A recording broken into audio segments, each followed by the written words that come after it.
moitísimos os muiños que hai en Galicia. Miles e miles, quen sabe, unha enchente deles. Moitos deles hai lendas, crenzas, pasaron acontecimientos, por dicirlo de alguma maneira, casi todos teñen unha singularidade. Agora, perdón, quedé a espalda, estaba mirando porque acaba de pasar o coche da peixeira. Estaba mirando que peixe traía, claro. Bueno, meu, estou no muiño do Regueiro, en Toutón. Este muiño ten a singularidade de que, bueno, aí esta parte do muiño, e aquí anexo a esta parte, vedes que hai unha portiña cun oco, e dentro hai un pequeno hueco. Que pasaba aquí dentro? Pois aquí había un reloxo deste de péndulo, destes antigos que tiñan aquel mueble.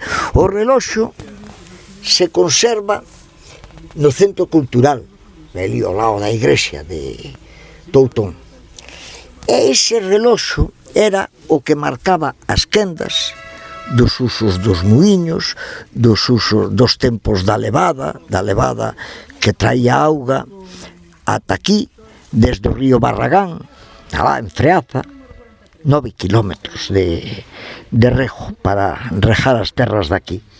Entonces, non era dicir, se a mí me tocaba ás 6 da tarde, poñamos, ou ás 7, non valía regirme polo reloxo.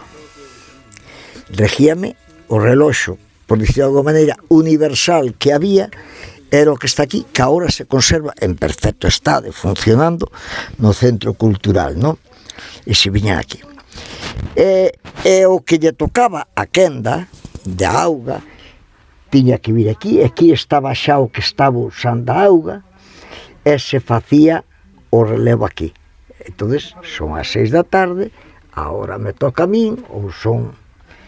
E se o paisano, cando cortaba agua, cando abría agua, se estaba lexo, dicía, bueno, eu xa tal corto. E como testigo, porque a distancia era enorme, se botaba unha mazá na levada, e cando chegaba, por exemplo, esa mazá ao outro extremo, e aí xa outro sabía que se lle había acabado a quenda de auga.